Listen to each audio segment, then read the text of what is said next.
Hello, everybody, and welcome to another episode of A Slice of Gaming podcast, episode 84 for February 8th, 2025. I'm your host, The Uncharted Wolf, and ladies and gentlemen, we have finally been legitimized. We have gotten our first review code. We're a real podcast. We're a real podcast. We won. I'm joined today with Moon. Hey. And the person who's... Oh, sorry, go ahead. I was just going to say, I was double checking. Are we 84? I thought we were 85, but no, you were right. You were right. We don't want to mess up the podcast episode number again like we did in the middle of a season. And I'm also joined by Bench. Hello, I'm the on-the-grounds reviewer of... lead reviewer. Lead reviewer for Trails Through Daybreak 2, I guess. Legend of Heroes Trails Through Daybreak 2. We got to say the full title or else NIS kills us. I guess you got to read this. A disclosure. I received a free review copy of this game from Keymailer in NIS America. So big shout outs to them and Falcom. Dream come true. Yeah. That's what we got to say. Big thank you to NIS and Falcom. We're big fans around here. I got to say, it's like things are looking good. I will never make fun of Trails again. This is a big on the podcast, at least. On the podcast, of course. If you want to find us, we're on YouTube, Spotify, Apple Podcasts, wherever your favorite podcasts are found. Like the podcast, any type of support helps, and follow us on Twitter at A Slice of Gaming. Guys, we have a lot of news today, but also I think it's fair that we start off with our big review of the week, which is our review that we're actually going to be doing ourselves. Now, granted, this is not a review; it's a review in progress. Bench got the code literally yesterday. And he's not that fast at playing games. Yep. So I am 9 hours in. So 9 hours is still impressive for a last minute change to your gaming schedule. Yeah, the end of the day is review embargo. We got the code a day before, so we're not like IGN yet, where they're going to give it to us immediately. But I mean, hey, listen, it's still a week away. Yeah, we're doing pretty good, man. So Bench, I think I'm just going to head it over to you. First of all, tell me about this chapter in the Trail series. What is the point? What's the deal? Where is this in the timeline universe for people who don't know Trails very well? How can you kind of sell this game? I mean, listen, I'm not. First, I got a disclaimer again. I am a massive Trails fan. I've played the series for a while. Hear that? Send us more codes. Caught up. So, yep. So, I mean, I am the easy mark for these games. However, I want to say you cannot start with this game.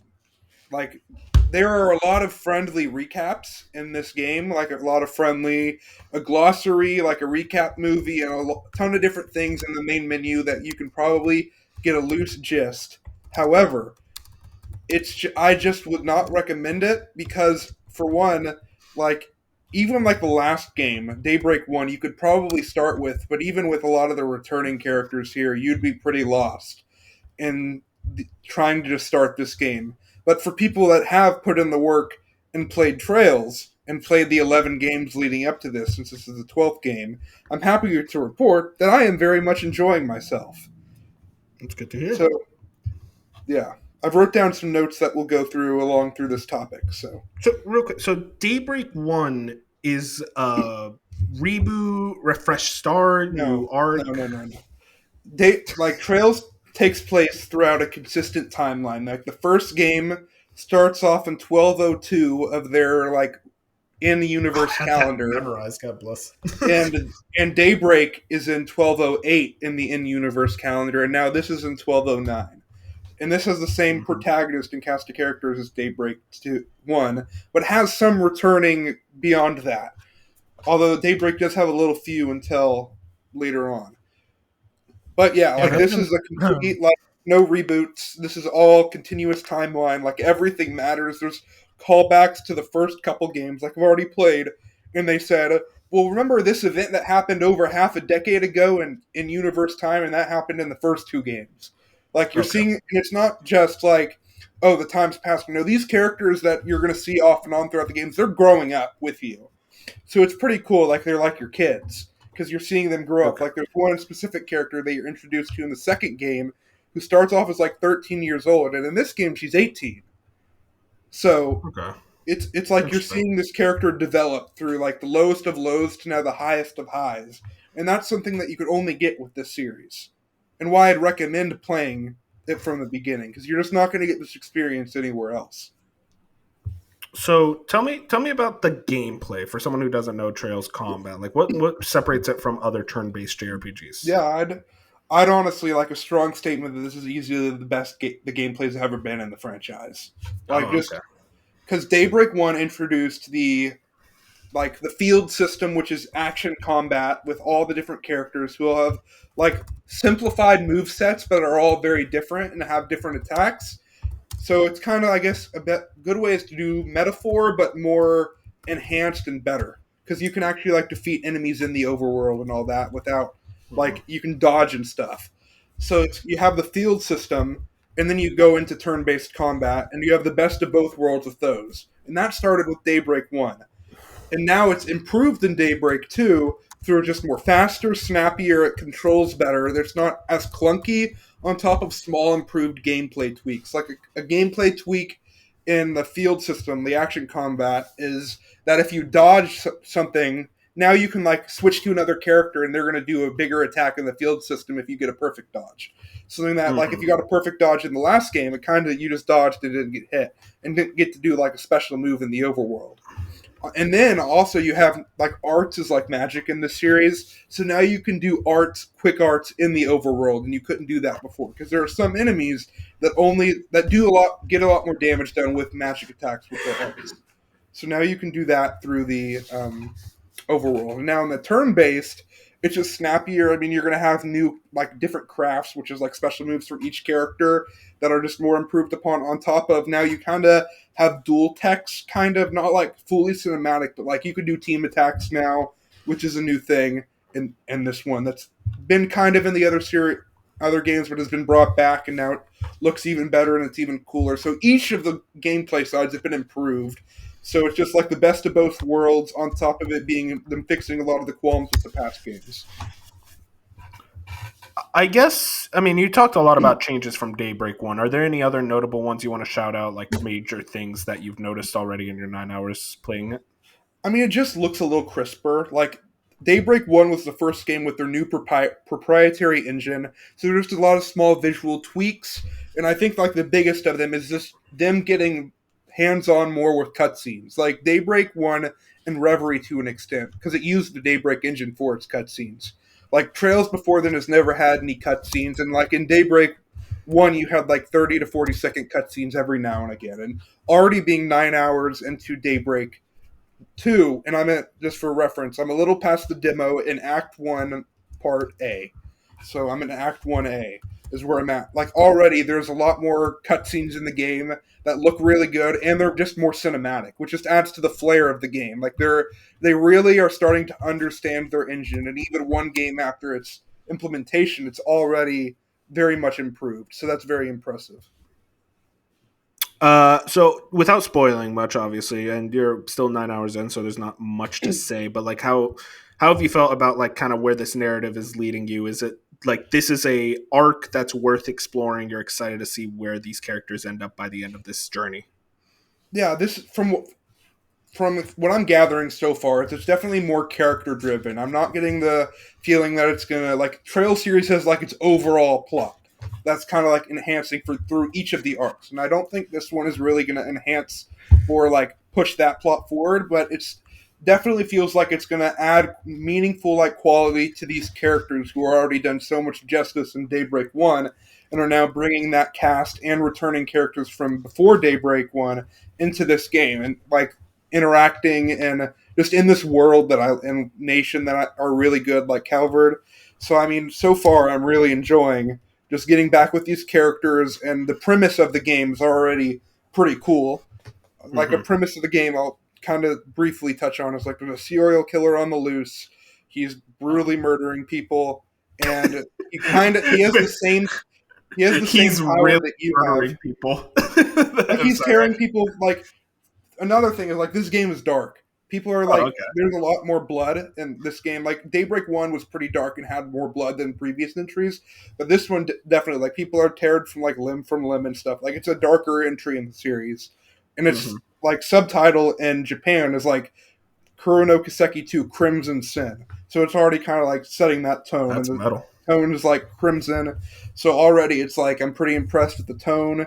So, and I will say, like, we'll talk about its open critic score later, but this is a divisive entry in the series to a lot of people. But so far, I have had no issues. But I mean, they could change. I'm only 9 hours in, but so far, I'm enjoying the ride.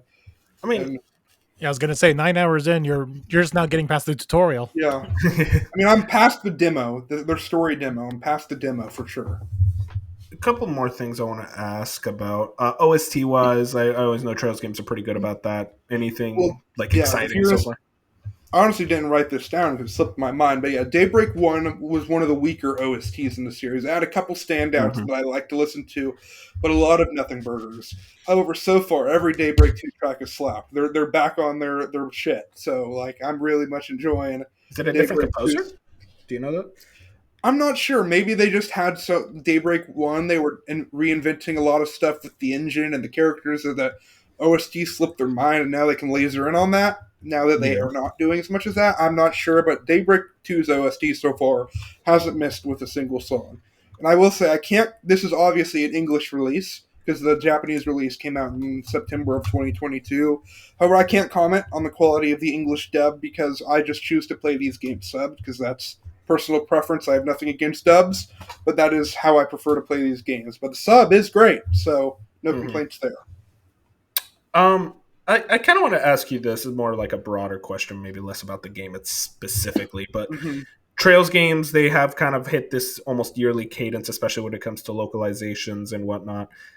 Are you kind of starting to feel this, like, I don't want to say drag, but it's like, okay, this year you get another Trails game, and obviously a yearly release of any of your favorite franchise is always going to be exciting, but are you expecting eventually it's starting to get diminishing returns? It feels like they're not evolving, almost like you're wanting them to change stuff up, and it doesn't feel like they are. Or is that just completely unfounded? It's like, no, they're changing enough to make it exciting. I mean, I know I'm definitely the biggest mark for this, but I'd take a new Trails game every other week if I could.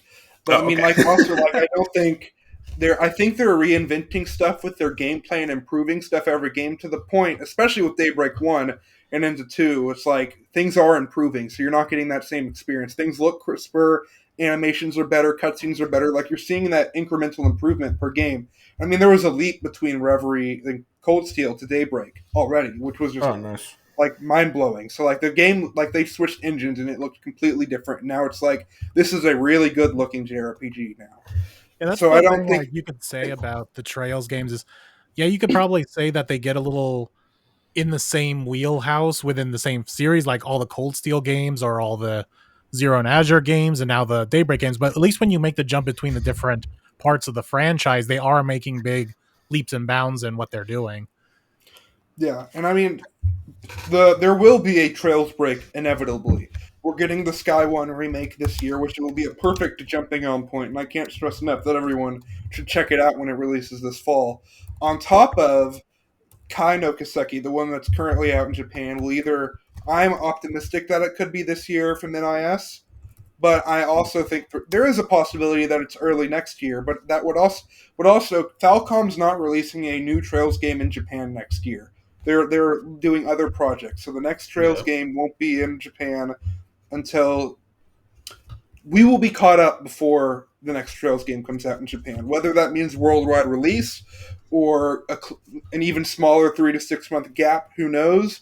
But for the first time, before the next game comes out in Japan, we will be caught up. I do wonder with kind of this one's not the one that's going to break out, you don't think? Like, you don't think this is the one that's like, because it's not the starting point. You think it's going to be more so that Trails in the Sky remake where it's like, oh, now everyone's starting to pay attention to this franchise? I definitely say Trails in the Sky remake is going to light the fire, because I'm confident that is a game that's going to grip people in, especially as they continue to play through it and then going forward.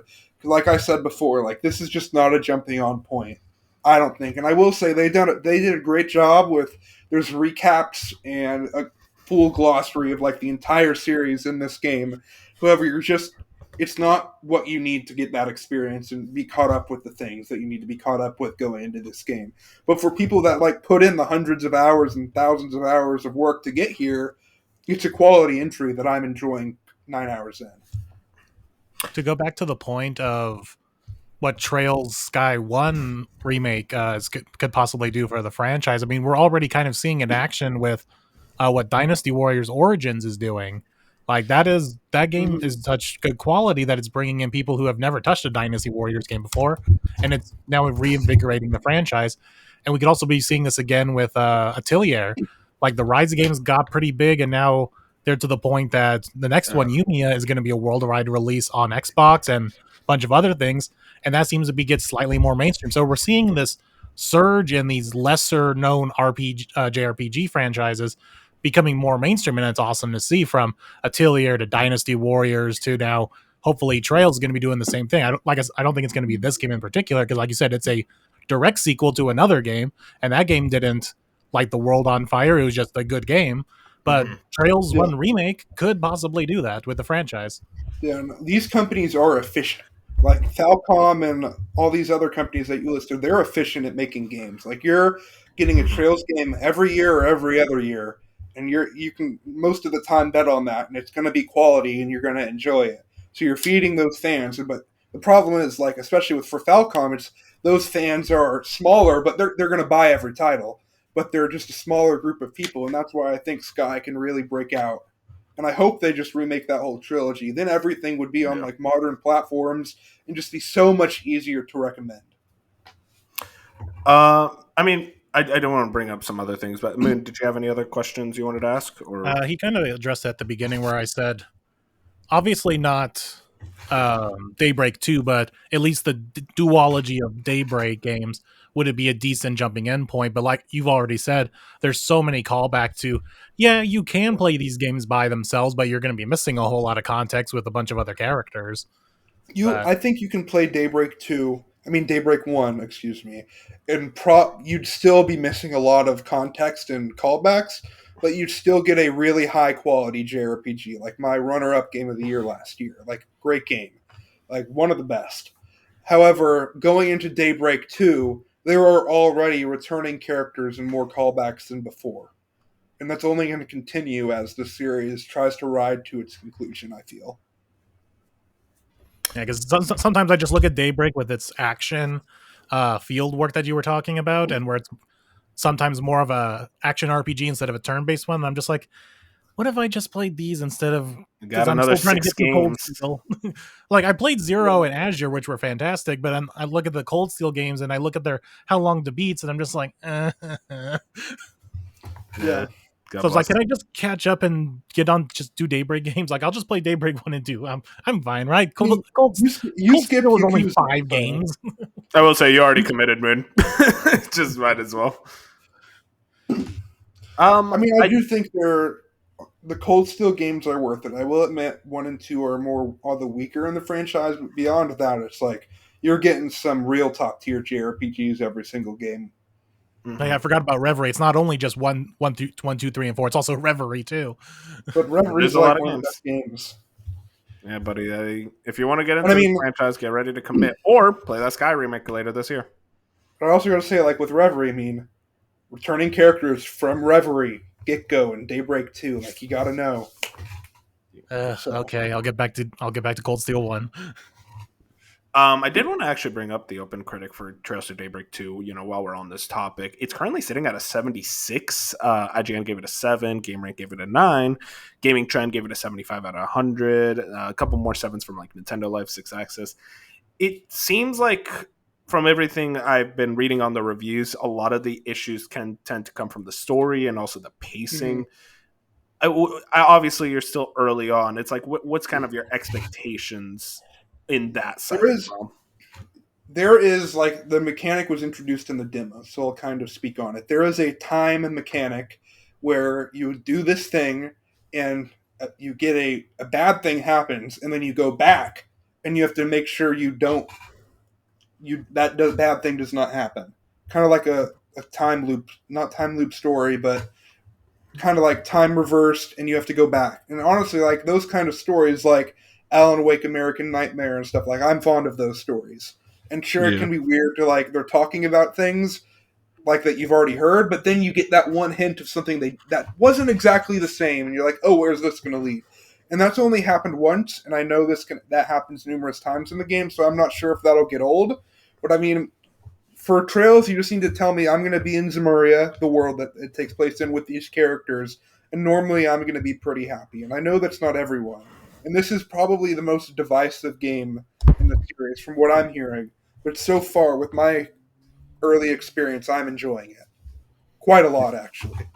That's awesome to hear. Well, for anyone else who is excited for this game, well, you are going to be playing it on February 14th, very much next week on PlayStation 5, PlayStation 4, Nintendo Switch, and PC.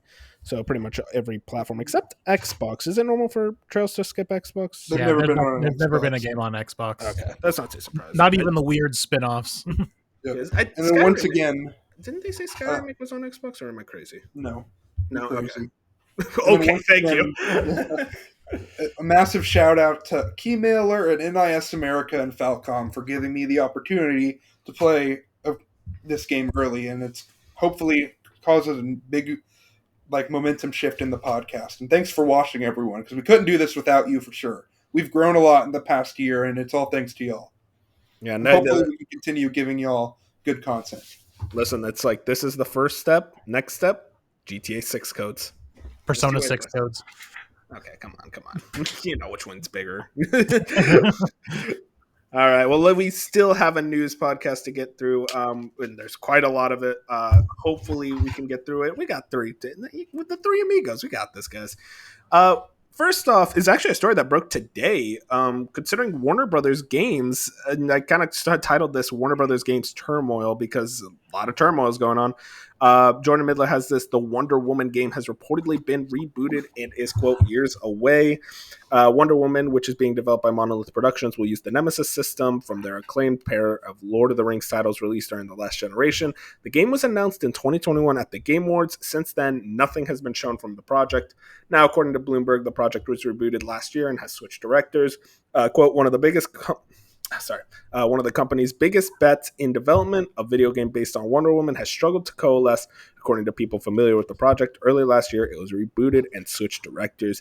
The game has already cost more than $100 million, said the people who asked not to be identified, discussing non-public information, and is still years away from a release if it ever makes it to market. It's also claimed that Rocksteady Studios is working on a single-player Batman game. So a lot of stuff to kind of dive into, but the big thing is, I don't remember. Did we brought up Wonder Woman last week on third-party predictions, right, Bench? Or am I misremembering? I'm not positive, but I think we did. But yeah, I'm not sure.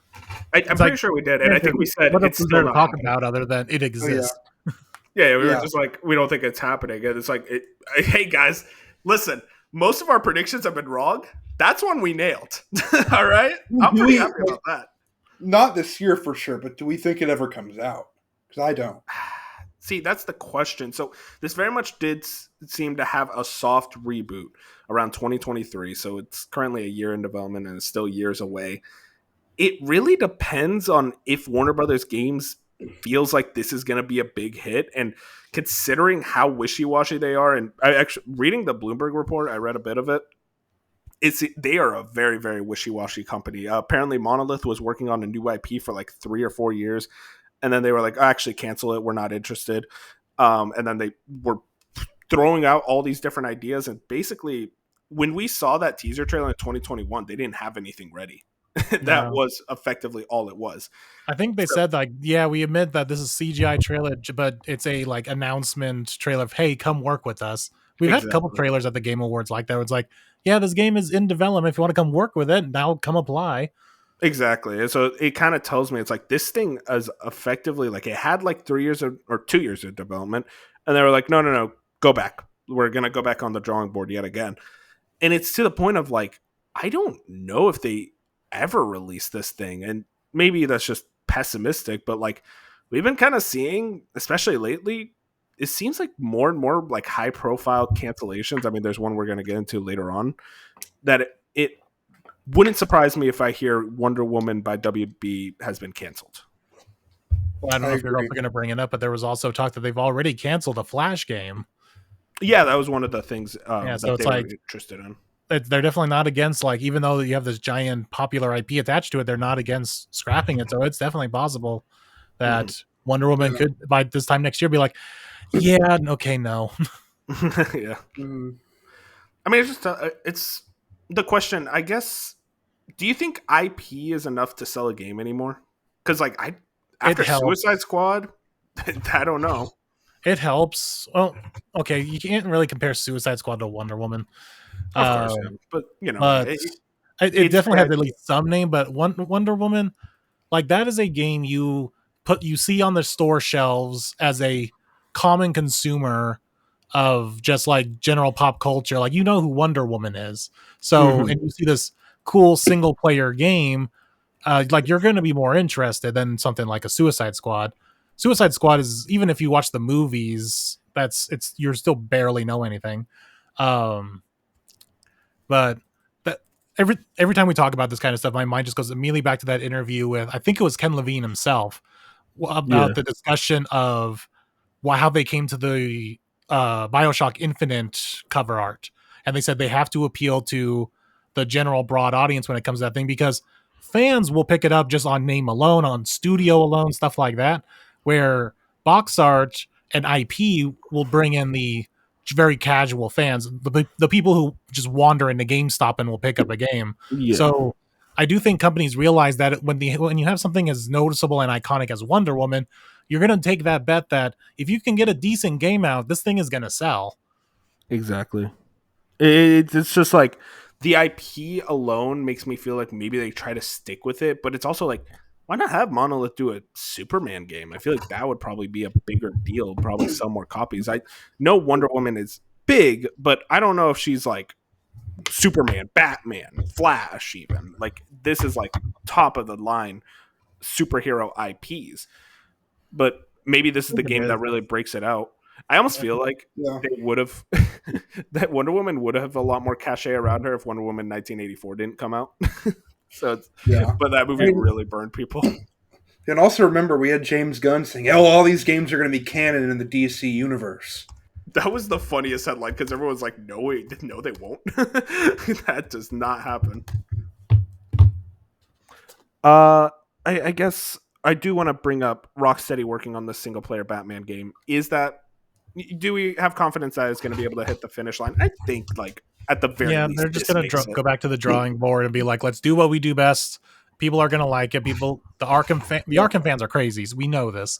That's crazy. And they will be there. And I'll probably be there because I do like the Arkham games. Still haven't played Arkham Knight to completion. Man, smart man. But yeah, it's just basically going back to doing what you do best to try to gather some ground after what happened with Suicide Squad. So it makes sense.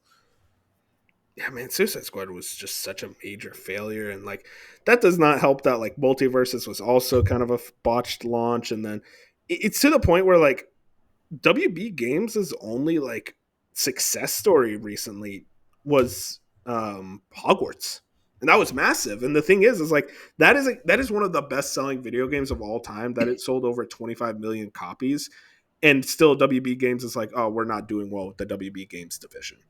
Well, And yeah, when you have one standout and you have big flops of like Suicide Squad and of course, yeah. But then you had the middling stuff where you're supposed to have your big thing with Mortal Kombat. That's been average in its sales and its reception in the past 2 or 3 games. Yeah. It's just been fine. It's not like they've been big sellers. They just been, the Mortal Kombat people are playing Mortal Kombat, and it's not like you're bringing in new people. So that's been middling. Then you have 2 bombs with Suicide Squad and Multiverses now. And so your only shining beacon is Hogwarts, and that's now pushing 2 years old now. So I can see how them saying, be like, yeah, we're kind of struggling, aren't we? I'll ask you guys this. There was like a headline like a few years back that WB Games was interested in selling their studios to other companies, and like Microsoft was interested. A lot of these other companies are interested. And what happened was effectively it's like, oh, well, we're not going to license the IP, or you have to pay a separate licensing fee, and companies started becoming less interested.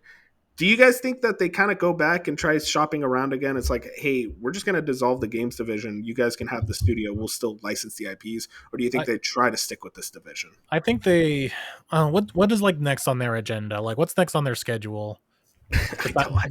They literally said, according to the Bloomberg report, there's nothing for this year. Because Multiverses and Suicide Squad was supposed to carry their content pipeline this year. What about that rumored Hogwarts Definitive Edition?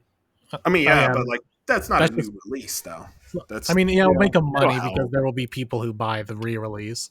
of Uh, course. yeah, so it really, it's hard to say. Like I was going to say, like okay, their next 1 to 2 games, if those bomb too, then yeah, then sure. But the problem is they don't have anything. And Mortal Exactly. Kombat's also going to be drying up on content here pretty soon because they haven't been greenlit for a season 3 of characters, and season Yeah. 2, from what I understand, did pretty poorly in sales.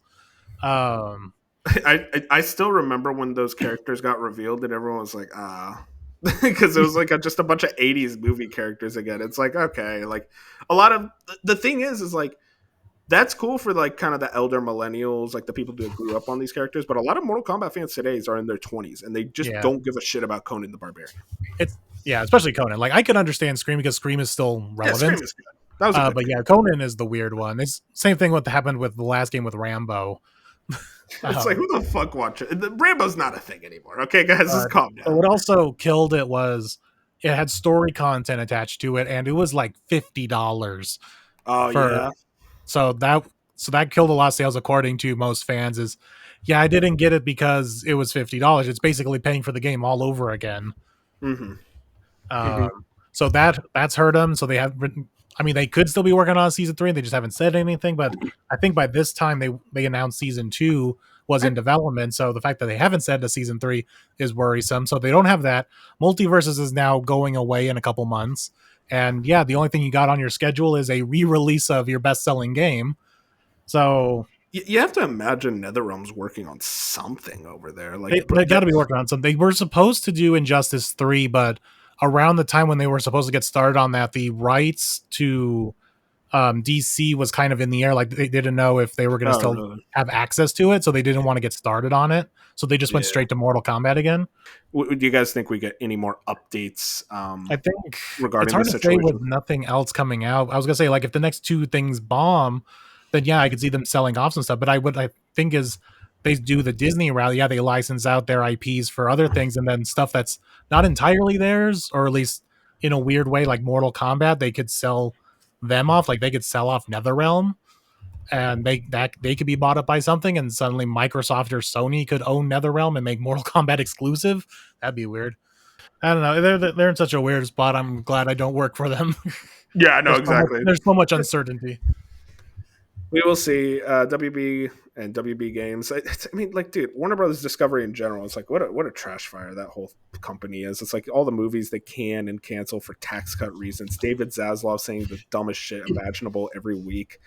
I don't know what the fuck's going on at WB, but like the last few years have been an utter travesty for them. Yeah. Anyways, let's move on to a different company that's doing a lot better than WB, Nintendo. Nintendo had their financial quarterly reports. It's looking like. Sorry, okay, I had a weird glitch there. I have sales updates. Noble has these actually on Twitter right now. The Nintendo Switch has now sold 150.86 million units. So currently, the best-selling console of all time is the PS2 at 160 million. Do you guys think it meets it? Yeah. Now with the Switch 2 around the corner now. I think the Switch 1 will get discounted. Yeah, that's possible. The Switch 1 gets discounted. You get a lot of those people who are like, maybe now's the time to get the Switch. Yeah, okay, maybe.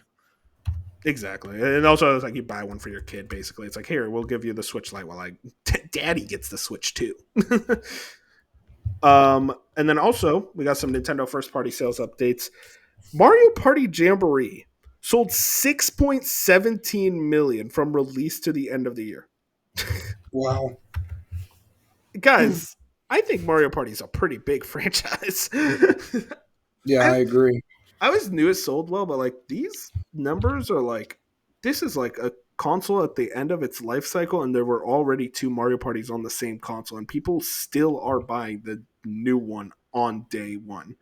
It tells me it's like, I wonder what they're going to be doing for Mario Party next, considering how well this one's doing. Especially now that they're not numbering them, they have to come up with names and themes. I mean, there's a lot of synonyms for like a party. Yeah. Can you think of one that hasn't been used? Disco. Shindig. Mario Party Shindig. I'd play that, honestly. Hootenanny. And also, okay, Bench, this is a fun one for you. Mario and Luigi Brothership sold 1.84 million. A game that was very divisive, had a lot of issues, sold better than Dragon Age: The Veil Guard, which is that's pretty crazy. That's Nintendo, man. And then also we got Zelda Echoes of Wisdom at 3.91 million. Pretty respectable. That's respectable, but I wish it sold more because it's really good. Yeah, I think it's around the same range as what Link's Awakening sold. Mario Kart 8 Deluxe is now at 67.35 million, and I don't know if you guys caught this. It was the best-selling Switch game of 2024. So what 2020 or 2021 game is the best-selling game of 2024? Not 2017. 2017. No, actually 2014. Technically, yeah, 2014. Wait, when did the Switch come? Oh, yeah, Switch came in 2017. When, COVID ruined everything. That is crazy. I mean, damn. That new Mario Kart, that's going to get like some of the most insane launch numbers I think we'll ever see out of a video game product. I think there's a reason why they're launching with it. I don't know if it's going to be at launch, but it's definitely just going to be something that's consistent. It's going to have a like tail. In the top 10. It's not going to be like a major thing. It's going to do the Titanic effect, where it just stays in the top 10 for like forever. Yeah, no, for sure. And especially with like the popularity of Mario Kart is just hey, you buy a Switch 2, what's the game to buy with it? Mario Kart. That's what happened with Mario Party is like there are just these games that people will be like, yeah, we need this for our get together. So they have Mario Kart, they have Smash, they have Mario Party. So that's like you own a Switch, you most likely have one, if not all three of these, just because you need it for your social gatherings. Exactly. Yeah. Super Mario Brothers Wonder is now updated at 15.51 million. Great game, great sales. Pokemon Scarlet and Violet at 26.38 million. I can't say it's a great game because of how it runs, but secretly it's kind of a great game. Animal Crossing New Horizons updated at 47.44 million. Holy shit, that is insane for a franchise that was max selling 13 million on 3DS and now is at 47 million. That pandemic really helped it. And Paper Mario the Thousand Year Door remake at 2.06 million, which honestly, I don't know about you, Bench. I'm pretty happy with that, but I'm also like, God, I wish it sold better than Origami King. Yeah, I wish it sold better, but I think it's also a remake. You have to remember, like, it's not an original game, so true. I think it makes sense. Exactly. But that's the sales figures, and now we move on to a very interesting thing, and that's in regards to pricing and availability for the Switch 2. Andy Robinson at VGC has this. Nintendo says it's making preparations for Switch 2 resellers. Speaking to the Japanese press for the first time since Switch 2's announcement on Tuesday, Shintaro Furukawa was asked how Nintendo plans to ensure a smooth launch with the console, especially considering the original Switch's history of stock shortages, which were often exacerbated by those seeking to resell consoles for profit. Furukawa said Nintendo has made preparations based on its past experience and plan to prepare enough Switch 2 console inventory to meet demand. He said via Nikkei, we will take all possible measures based on the experience we have accumulated to date. We are making preparations. Regarding scalpers and the like, we are making preparations. I really think this means that they're going to do the PlayStation route of trying to you have that 2 weeks where you can buy it on their website. And then it's just at other retailers. There was that idea of if you had a Nintendo Switch Online account, and it's like you'd be the first to be asked. I forget. Bench, remind me. Was when they were doing the like, hey, come play the Switch 2. Did you need an NSO account? You need just a free Nintendo account. Oh, just a Nintendo account. So you didn't need NSO. No. I mean, should have though. Then I would have gotten in. Okay, let's say I walk into Best Buy the day of the Switch 2. Will I be able to buy it? Or do I need a pre-order? Most likely pre-order. You'll be able... If you get there when it opens, yes. If you walk in at 2 p.m, then no. But I think I think there's going to be a lot of stock. You think there's going to be just a bunch of extra stock? And they're going to effectively print more than they actually need? Yeah, I think they're going to print more than they actually need. Because I think that's what they took this time to do. I mean, yeah, this thing's been ready for a while, and it seems like it's been in production for even longer. It almost feels like it's like, hey, we have all this extra time. We might as well produce even more consoles than we can. Especially, there was, I don't know. Okay, listen, I'll be honest with you guys. I don't know shit about politics or tariffs or whatever. do they get ahead of the tariffs? Is that a thing? No, because it's a time thing. So it would be when it's at launch. So the tariffs would already be in place at the store level. So it's already going to be in effect. Okay. Like it's not like they set the price now before the tariffs go into place, and then that's going to be the price when it comes out in May, June, whenever this year. No, it's going to be based on when it actually is on store shelves. Yeah, but I also think Nintendo is pretty they want their consumers to. They're not going to price this console at $500. I just don't think they can do that. Even if they have to eat some sort of cost, because they know they'll make it up in software. I mean, that's the thing, though, Bench. It's like they always make sure their margins are very high to where they make profit on the console itself as well. But also, this is sure, we're getting it 2025, but these parts are still 2020 parts, probably. They're not super new. Mm-hmm. So they're not going to be like PlayStation 5 and Xbox parts when they came out and they were like the price of a new PC. And they were all eating of it.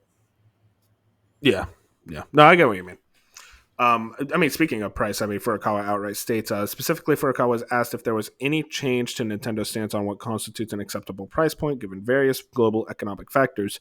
Furukawa replied that not only does Nintendo have to take into account Japan's increased inflation rate, it also has to consider that the exchange rate environment has changed considerably since the Switch launched in 2017. However, he noted that Nintendo also has to consider, quote, the affordability that our customers expect from Nintendo products. I think we all predicted that we're expecting Switch 2 to land around that $400 range. I mean, is there a possibility now with the tariffs supposedly coming into place? I don't know. I don't know shit again. I just have to be completely clear. I don't know what a tariff is, basically. But if they were to go in place, maybe is a possibility that they try to increase the price even possibly to $500.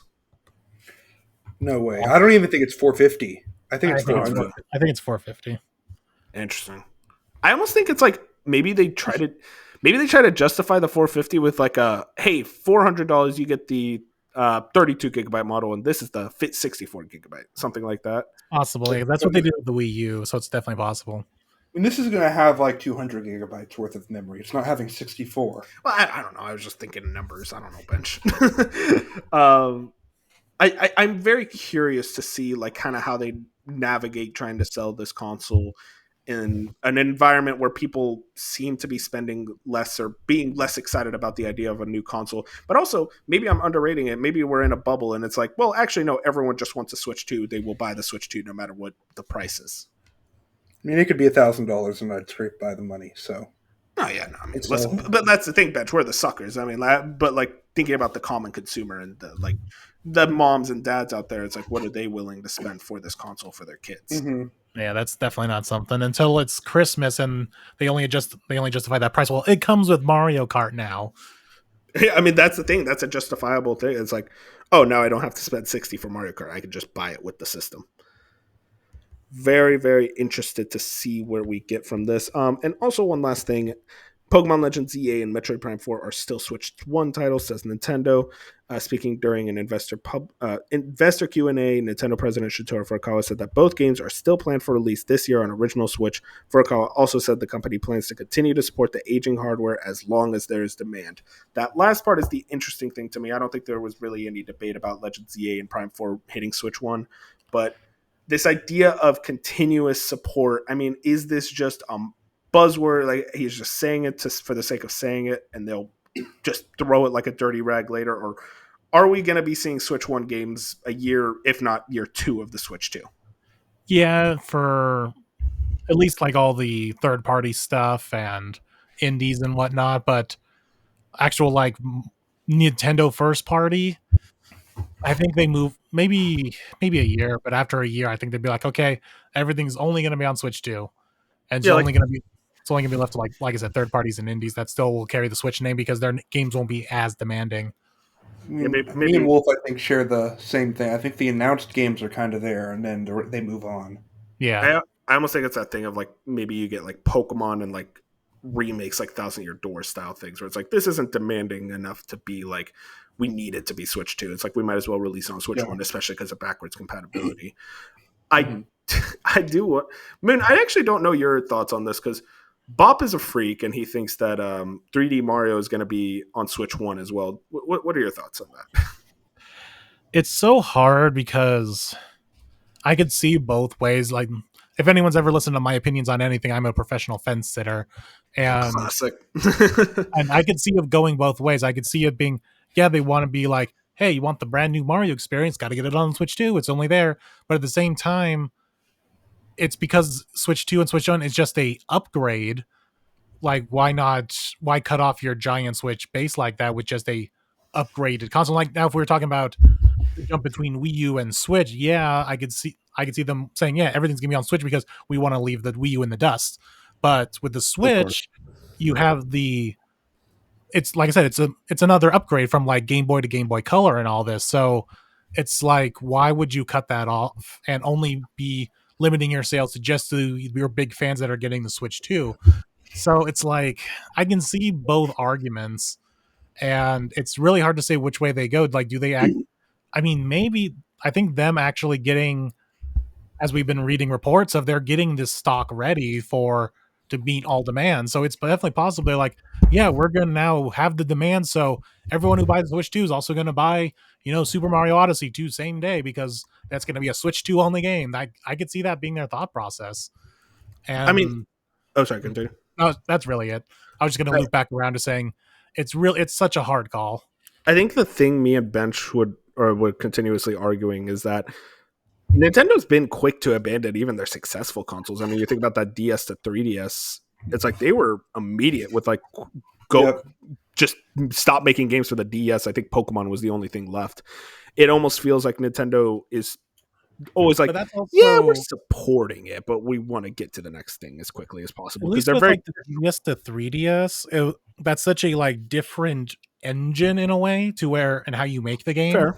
It's you can't. Yeah, they're technically the same family, but they're such different beasts. Whereas like you can almost say like the GameCube and Wii, if you're not a motion control game, you're practically the same. So I think there was a lot of GameCube and Wii similar games that released on both.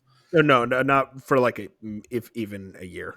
Yeah, it was like Twilight Princess. It's at least there. Like they were there at least. Like when both consoles are successful, they'll support both.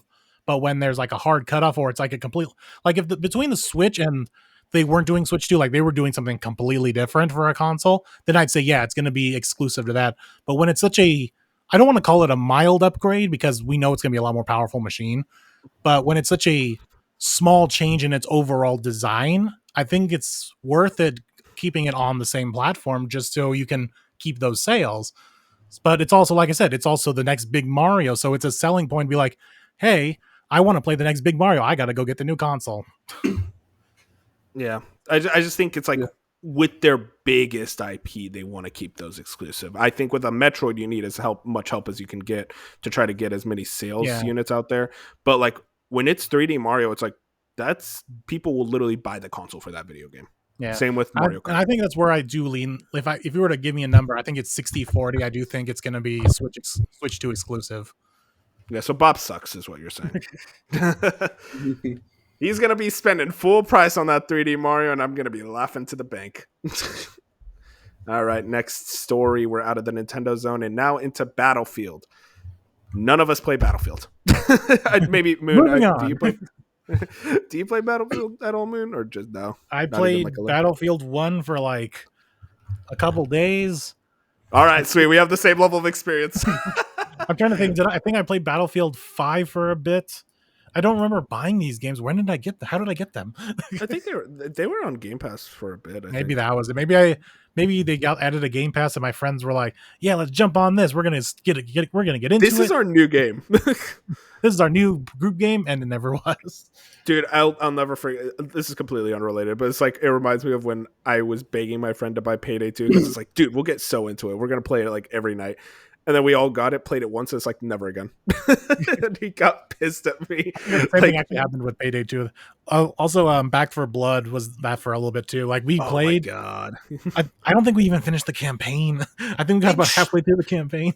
It was so mid, man. It's like they had this stupid ass trading card mechanic. It's like, just be Left 4 Dead, man. It's so easy. But you would think it would be easy. Anyways, Battlefield. Battlefield, the actual official Twitter account posted Battlefield Studios, 4 studios across the globe, one brand new visionary team, Battlefield Studios. This global united front combining 20 plus years of Battlefield experience with the best emerging talent in our industry is hard at work to shape the future of our franchise. And then just a lot of marketing speak from there. And then they posted this kind of video talking about it and actually showing off footage for the next Battlefield. It seems to be going back to contemporary times. I was speaking with Fusion about it, our resident Battlefield fan, and he was very optimistic about this game. He thought it looked very interesting, but is overall like, I burn me once type deal. It's like, if you burn me twice, it's like, I don't know how excited I can get for a brand new Battlefield, especially considering that Battlefield 5 and 2042 were both disappointing. 2042 didn't even have a scoreboard at launch, which is one of the funniest things I've ever seen in my life. And I also wanted to bring this in, actually, while we're at it. Shinobi has this. EA confirms next Battlefield set to release this fiscal year before April 2026. It kind of seems like this is going to be their holiday title. Makes sense. All right. I'm sorry for anyone who's really excited for Battlefield. I genuinely don't have much to say outside of that. I think it's cool that they're going to a contemporary setting, back to kind of literally boots on the ground. The big hope right now is that they kind of move away from the specialists, is what I've been hearing about, which was effectively... Hopefully, because that's what pretty much all shooters are doing now. Yeah, it was like a hero shooter type deal, so... It's kind of the hope right now is like whatever this next Battlefield is, it's like just make it clear, like engineer, medic, just very clear, distinct class system. But other than that, from what I saw in the gameplay, looked good. I like the destruction, but it's not a series I'm into. So yeah, we suck at talking about Battlefield, is what I learned. I've never touched a Battlefield game, so... That's why I'm going to title this part of the video is "We suck at talking about Battlefield." Bench, have you ever gotten into a multiplayer game that isn't Fortnite or a Nintendo game? Oh, but when you hear it's like, oh, he got nothing. Yeah, see, like your mind immediately goes to it's like, yeah, I was into Mortal Kombat and just Final Fantasy 14. That doesn't count. That's an MMO. You play it solo. I've still got like 600 hours in it. Yeah, but you play it solo. Have you ever played with a friend? None of y'all want to play with me. You got other friends, right? None of them that will commit to an MMO. Yeah, that's fair enough. Yeah, I'm not committing to an MMO. I can't even commit to Monster Hunter. So nothing else, Bench? It's just Fortnite or Nintendo. Fortnite was around when I was up and coming. What can I say? Helldivers 2. I mean, Minecraft.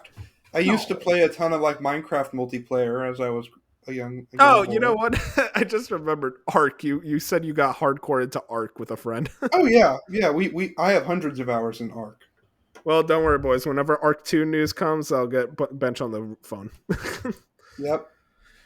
Moving on to a game that's also set for this year, apparently, hopefully, because I also want to call Bop a loser for this. Jeff Keighley. It's funny to source Jeff Keighley, but this is the tweet I saw when I put it in News Roundup. In its quarterly earnings, Take-Two has once again stated that Grand Theft Auto 6 is planned for release in fall 2025. Boys, is it time? Cooking? Is it time? Do we actually think it's going to hit the date? I mean, I predicted, yeah, it's the date. I think they want to, and then like come later this summer, they'll be like, yeah, we need more time to cook. It all depends on the next financial quarterly results. We'll know by then. I'd say I'm more confident now than I was a week ago because of the fact that they say it's before Borderlands. Oh, did they state that? When did they say that? I thought I saw something about that. Oh, I think it's because Borderlands doesn't have like a date on there or doesn't have anything. It just says a TBA.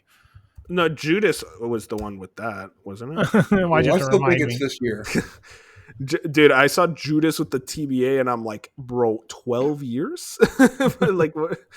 I mean, I'm curious to see basically how they position marketing this game, because so far the marketing doesn't exist. It has been effectively word of mouth in the one trailer and everyone begging for a trailer 2 for like, it feels like 2 years at this point now. Like this has always been my argument. When GTA 5 was revealed for 2012, it was the year before. Whereas this is 2 years before. I almost look at that like they already factored in the usual year-long delay that Rockstar always has. They always have a year-long delay. This is the time where I actually think they factored it in already and are like, no, we already decided this isn't 2024. We are very confident in 2025. And the way that devs talk about it, they're like, Schreier did interviews with a lot of the devs, and it's like, yeah, we're still confident it's going to hit 2025. We're not like worried or anything.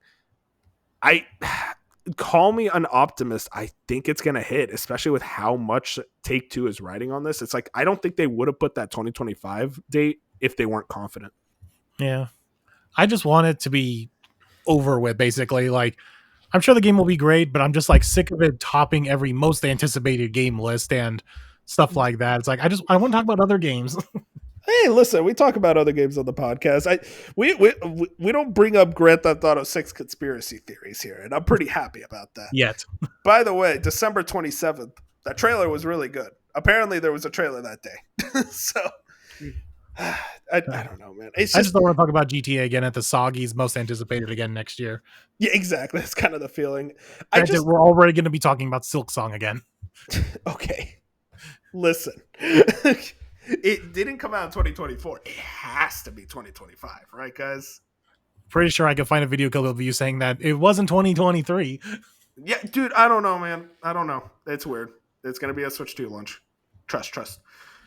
I want you to. Oh, yeah, going back to Switch 2, we got the time for the event on April 2nd. Yeah, I meant to bring that up, actually. I'm glad you reminded me, but it's going to be 6 a.m. PT. So 8 a.m. for me and Bench, but 6 a.m. for Moon. Would you wake up for that? I think so, because I like to experience things as they get announced, because what's going to happen is I'm going to wake up, because I usually wake up around 8, 9-ish my time, so it's 2 hours afterwards. So what's going to happen is I'm going to log on to Discord and see 500 messages from you all being talking about everything that got announced, and I'd rather just see it all live. So yeah, I'm probably just going to get up. Bench, what would you do if you slept past it? Like, what was the... I mean, I did that for a previous Direct, I think, but the only reason was because apparently like an iPhone update like made it to where alarms weren't working, and I got that problem fixed. So, oh no, wasn't that honestly though? That was the Switch 2 reveal itself, wasn't it? No, that was Switch 2 was revealed with that. I'm talking something that was announced. Oh, okay, gotcha. That's the Trails in the Sky remake was announced. Oh yeah, I remember that. Yeah. So, but I just stay up all night the night before because I probably won't be able to sleep. Hey, that's respect. That's hustle. Speaking of a game that actually has a release date, Metal Gear Solid 3 Snake Eater, on the Soggy's most anticipated list, barely, because 2 bums forgot about it. Sorry. We got a leaked release date for August 28th, 2025. Tom Henderson at Insider Gaming has this. The PlayStation Store has updated and revealed that MGS3 Snake Eater will launch on August 28, 2025. Its announcement has seemingly been published early on the PlayStation Store ahead of the heavily rumored State of Play next week, but the update reveals the game's release date with a new gameplay trailer. In a surprising announcement, this is the cool part for me, the trailer also features an Ape Escape tease at the end too, which according to back-end information will be a game mode coming to the game. Let me explain. Okay. Was that in the original? So yeah, it was only in the original. The HD collection didn't bring it back. There was an Ape Escape mini game where you played a snake and you hunted the apes. And it was the coolest shit ever, but they never re-released it. I am flabbergasted that they're bringing it back to the extent to... This is... Ape Escape is a PlayStation IP, so I wonder, it's like, is this going to be in the Xbox version? Like, that's going to be wild. That is going to be weird to think about, but... Also, this is going to be like our first, like, modern console models of these apes. Yeah. Like, we haven't seen these guys since PlayStation All-Stars Battle Royale. This is a fearful day. Those apes are going to be in full HDR, ray traced and everything. Oh, God. Honestly, did you think this is a little later than you would have thought? This is way later than This is way later. I was expecting some internal delay. I assume some type of internal delay, because like it feels like every time we saw it, it looked so complete, and now it's like, oh no, actually it's in August. It's like not in only the that, second half of the year. all the pre-order stuff was up, and there was people were getting like notifications of like getting ready to ship or is getting prepared and stuff like that. So it's like, okay, so it has to be around the corner to be shipping all this pre-order bonus stuff and collector's editions. No, it's now August. So something happened. I wonder. I'm curious. Maybe it was a case of like it was always meant for the state, which honestly would be surprising considering just how much they showed. I mean, you guys remember we were predicting it to come out last year, and it just didn't. So it almost feels like I don't know. Maybe we just had a bad read. I mean, either that or we just got a bad read of it. But it is coming out August 28th. I mean, listen, I already got that date planned out. It's like I took the whole week off work. Dude, that's gonna be an experience. I am so excited for this game. Apparently, I'm the only one in the Discord that's excited for the game because I'm the only one who put it on his list. So, yeah, August 28th. Can't wait. This very much it confirms the state of play is next week, though. Like if it wasn't already confirmed. Also, interesting that's the PlayStation Store that leaked it. It's usual. PlayStation Store usually doesn't leak a whole lot. Oh, it's usually the Xbox Store. No, actually, the PlayStation Store has leaked a lot in the past. Yeah, because I just remember usually hearing, Xbox Store leaked this information, and not usually PlayStation Store. PlayStation Store, Xbox Store leaks like web pages and stuff, like the actual like, oh, this is an unannounced game, now it's announced, and like it was pretty rare. PlayStation Store just will accidentally upload a trailer early, and that's what happened here. They uploaded the trailer early, which is where the release date was shown. Interesting. But yeah, if that mode is on Xbox, I'm gonna get it on Xbox so I can say, hey, I played Ape Escape on Xbox. That is so weird. I can't. Oh man, I'm so excited.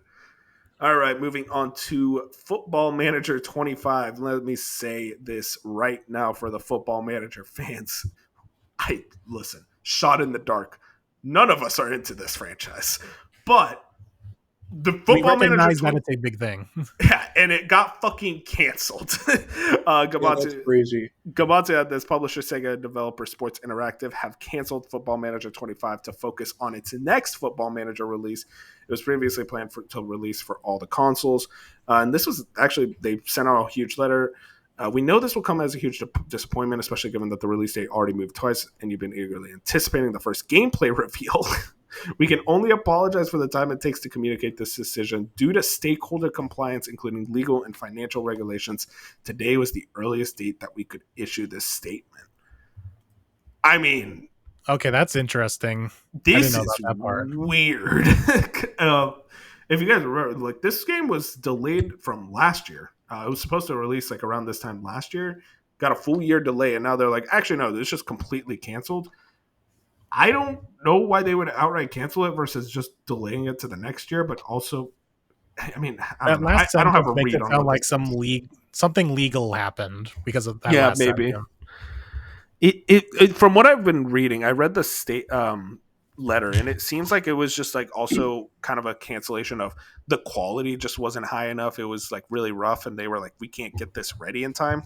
But it also makes me ask the question, it's like, why was it delayed then? Why didn't you just outright cancel it before so that you could put the full release on whatever the next Football Manager is, which is supposedly next year? So they're saying they're still going to continue the franchise, just not this one? Yeah, there is going to be another Football Manager. Football Manager will return. Oh yeah, something weird happened with something. Something, I don't know. Just something weird, and that they don't want to go into, and we'll probably never know until someone does a deep dive. Who's going to do a deep dive on Football Manager? I'm just going to be honest, man. I have to take the mask off for a second. Actually, like, who are the Football Manager fans? I like soccer, okay? I really enjoy watching soccer, but I'm also like, I don't want to manage it. But hey, maybe like someone, a Jason Schreier of the Football Manager community will do it. All right, moving into our reviews of the week. We got actually a pretty busy week for reviews. We already went over Trails, but another big review was Sid Meier's Civilization 7. I keep wanting to say 8. I don't know why. This is sitting at an 82 on OpenCritic. Substantially lower than I think all of us were expecting.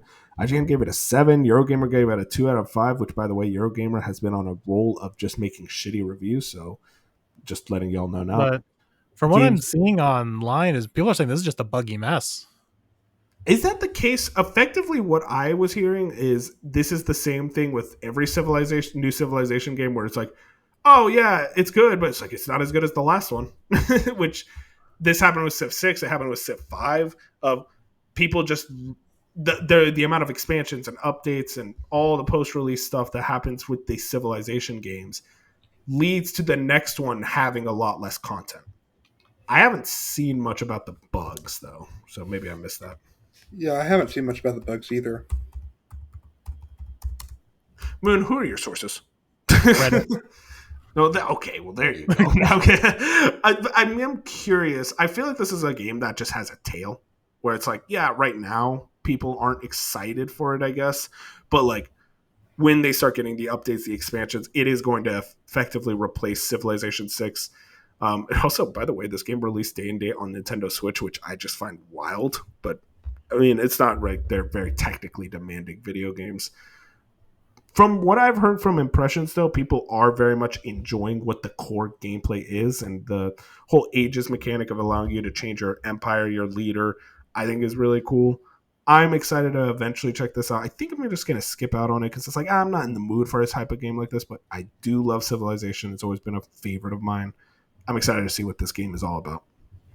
Yeah, see, the most common thing I'm noticing, at least from the open critic reviews, is they apparently like got rid of a bunch of stuff, like changed a lot of things. Which is usually the case. Too many drastic changes. Mm-hmm. Very interesting. Moving into our next review, Kingdom Come Deliverance 2. This is on the opposite side of this. I say opposite side, like Civilization still got an 82. But Kingdom Come 2, sitting at an 89. Originally, it was at a 93. IGN gave it a 9. Extra Life gave it a 9. PC Gamer gave it a 90. GameRate gave it a 10. Eurogamer gave it a 3 out of 5. And by the way, I just want to shout this out. The Eurogamer review, there is a line that's like, it's also hard to enjoy this game because of the creator's views. And I just have to say, I don't give a fuck what the creator did. How's the video game, man? Like, I'm just going to be real. That type of stuff in reviews always rubs me off the wrong way. Just personally, I don't know if it's like a thing with you guys, but I could see it for like a game that's like from a team of 5 people. I could see that kind of being a thing, but from a game from a giant studio, or I wouldn't say giant, but at least a sizable studio, I'd be like, okay, it's not that big of an issue for me. Yeah, because it's like if he's saying weird shit on Twitter, which I saw, like he is kind of like a part of that like anti-woke side where he's like, oh guys, you guys want body types or gender? Like I don't know, and he's also like weird AI bro and shit. I don't really care for the guy. I'm just like, how's the product? What's the game all about? It's like I always think that's weird because at that point, so many other people have worked on the game. Exactly. It's like so they all get screwed over because this guy is into AI or whatever. Like I just find that weird. But the game itself, I mean, this is incredibly high reviews. I'm not too surprised by it. I will say, fuck Fusion. I should have chose this game first over Civilization. he took this game, which I'm annoyed. Yeah, this score is really surprising me. Now, granted, I was expecting it to do better than the first because the first one is so mixed. It had a buggy launch, especially at launch. Yeah. So it's definitely not surprising that you would be hesitant on something like this, but they took their time to really iron out everything for a better launch, and good for them. Mm-hmm. I mean, big shout outs to this because I actually bought and have started the first game now. Oh, okay, cool. So you're going to jump into this one. Yeah, for sure. I'm not exactly sure when, but I mean, I'm playing through the first game and enjoying myself a lot. So I'll be on the ground recording this soon. Yeah, I am curious about this game. I've always been curious about the first game, especially when it was getting revealed. I thought it was cool. Like, oh man, it's so realistic. But I heard about the buggy launch and I skipped it. And I'm always like, think about going back to it, but I'm also like, I feel like I can't. I wouldn't be able to stand this game. I think I would get annoyed really quickly by like. It's a little too like. It's very hardcore. Mm-hmm. But yeah, it's Kingdom Come 2, and we already talked about Trails, so I think we're gonna move right into what we've been playing. I don't have anything to add. Bench, you already talked about Trails through Daybreak 2, but I mean, do you guys have anything else? Citizen Sleeper 2 continues to just be very good and very well written. I'm still pretty early on, but I mean, from what I know, and especially from what our producer Colin and Fusion are saying they're also very much enjoying it. It's so been they've kind of hit. This is a Matt big hit. chat. Yeah, everyone is loving it. I wanted to bring up something that Colin said, but you can talk more about it. I mean, what does it change from the first game? Because I'm actually not sure. You now have like a party that you kind of traverse around with people, and you're kind of growing like a crew, and you're going from location to location, so there's an exploration aspect, and you don't know what you're going to find. So just more expansive and more satisfying gameplay wise. Interesting. Moon, did you play this game? I forget. I started it, but I think I'm only like an hour or so in, because these guys are talking about like these choices and everything, and I'm like, it's a bunch of clicking and dice. What story are you guys playing? I'm starting to wonder, like, am I playing the game wrong? Are they playing a different game? Are they fucking with me? I heard it's a lot of reading. It's a lot of reading. Like the beginning is literally a book. Like I said, I probably played about an hour, and I've made one decision. Everything else has just been reading text. And now I will say that one decision was cool, and I'm like, because you had to use your dice to throw the odds of like, do you get a positive result, a neutral result, or a negative result. So it was cool to make that decision, but I'm hoping there's more of that. But yeah, most of it's just been, okay, I got to talk to this person, roll this dice, go over here, try to get some supplies, and here they are talking about like, I got to make all these life and death moral choices. I'm like, when do these come in? So I'm hoping to continue it and get into whatever they're talking about. But, I mean, I actually have this text from Colin. He finished the game last night, and he just straight up said it's a 10 out of 10 game. And he said this really. I asked him, it's like, oh, is it that good? And he just says, like, as a piece of art, yes, to me, it feels like the most profoundly insightful and impactful games writing that I've been exposed to. It'll hit everyone differently, but I was right there in the wavelength. And him and Fusion were talking a lot about it all day. Lots of spoiler tags and stuff where it is fascinating to see what this game has been doing for a lot of people. I'm not personally into it. These just aren't my type of games, but I'm also like, I look at the scores. It's like, maybe it's worth a shot, like at least to see, like maybe this is something that could grab me. Yeah, that's why I at least try, because it's on Game Pass. So that's why I thought I'd give it a shot. The sequel or the first game? Both. Oh, nice. Okay, so if you want to get into it, there you go. Yeah, and then, it's like, I don't mind visual novels, but something about this in particular where there's no voice acting. You don't even have characters on screen most of the time. Like every once in a while, you'll get like some character art pop up, but most of the time it is just text on the right side of the screen, and you're looking at this floating space station just making beeps and boops. Like they're talking about the music, and I'm like, what music? It's been the void of space with some music with some beeps and boops. That's so. Yeah, it's definitely like you got to be able to like really hone in on that, and it's not for everyone for sure. Yeah, it definitely feels like something that's like, if you're into it, you're going to be really, really into it. Yeah, like the writing from the hour I played was good. Like it felt like, yeah, cool, I'm reading this cool sci-fi book. But yeah, I'm hoping it starts opening up, and a lot more of these other decisions and choices and other side things to do starts making more sense. Yeah. And then as well, like I said, I've been playing Kingdom Come 1, and it's pretty good so far. I'm enjoying it. Did either of you check out the Monster Hunter beta? I made my character last night, and that was about it. Okay, cool. Got through the story demo. 10 out of 10, right? Capcom send us codes. Exactly. Yeah, no, I mean, literally my time has just been spent playing Red Dead Redemption the last couple of weeks, last week, which, by the way, phenomenal game. Everyone needs to play that game. I am very interested to see kind of what this next month of releases. What's kind of the game that's catching y'all's eye for February? Like, what's like, oh man, I'm jumping in on that day one.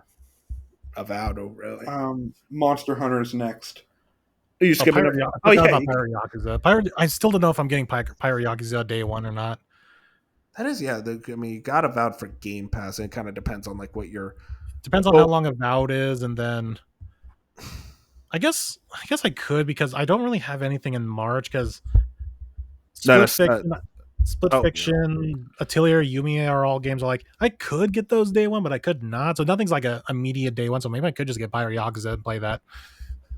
I mean, yeah, it seems like it's gonna be like a decently busy like 2 months. It feels like there's some good releases. There's definitely like a lot of interesting games, but nothing's like day one for me until Expedition 33. Yeah, it feels like a Other than Monster Hunter is like the big crowd pleaser, and Split Fiction. And then from there, it's a lot of like, hey, if you're into this type of game, if you're into this community, this is for you. Like Pirate Yakuza, like Avowed, like Xenoblade. I have Xenoblade end of March. Random, like this is like niche community stuff, but like these are going to be pretty much high quality titles in these franchises that are going to do very well for these developers. Versus something like a Monster Hunter, where it's just like that's just going to be massive. That's like a game that. Listen, if you're not into Monster Hunter, get used to hearing Monster Hunter talk for probably the next 6 months, which I'm very... And whatever is going to happen with Assassin's Creed. Oh my god, I forgot that guy. I forgot that's coming out. Holy shit, that's March 26th? I'm looking right now. I know it's late March. That game... What's the temperature read? Because I know there were previews, and I saw some very positive, or not even very positive, but like I saw some people go like, "Oh, it's more Assassin's Creed," and I'm sure that's what's going to be. It's going to be more Assassin's Creed, and that's what's going to be. Which is frustrating because it's like you finally go to Japan and you just do more Assassin's Creed. It's like, okay, I guess fair enough. It's the franchise, but also it's like, eh. You see that? See what I posted in chat? They're doing like a prequel manga. Oh yeah, I saw that. It was like. I guess they're really trying to appeal to the weebs with this one, which I respect it. That's classic. Or as Colin puts it in, they're calling in the weebs. They're activating the weebs. They're in dire. But yeah, look, we're going to be getting a lot of games coming out soon. I am very interested in Avowed. What's kind of the hype level for y'all? I'm thinking I'm around like a good 7 right now. Just like I said, unlike Bob and others, I haven't really been paying attention too much. Like I saw the bad trailers that they put out during showcases that we know and like, but any like the deep dive stuff, I really haven't been paying attention. So I'm kind of going in mostly blind, and it's kind of fun in that way. Yeah. Like at least a little bit of action that we got from some gameplay clips with the dual wielding and everything, like that looks cool. So I'm like, that'll be fun to get into, and hopefully the story's good. Yeah, no, that's the big thing is like the writing, and my big hope right now is like, please make that combat smoothed over, because like Outer Worlds combat is a travesty. So I'm kind of hoping it's like with Avowed, it's like, okay, this is fun enough. I want at the very least like just Skyrim combat where it's like it's not a chore for me to get into combat. Like it's not like engaging and hype, but it's also like it's good enough. Mm-hmm. But yeah, that's everyone been playing. That's everything that's coming out in the news today. Pretty decent news week, but I'm glad you guys were here to help me through it, except for Battlefield where goddamn desert crickets there. But other than that, I hope everyone who was watching this episode enjoyed it. If you want to find us on YouTube, Spotify, Apple Podcasts, wherever your favorite podcasts are, like the podcast, follow us on Twitter and Blue Sky. And I think that we're gonna head out. Say good night, everybody. Good night, and thank you, NIS America. Thank you, NIS. We love you.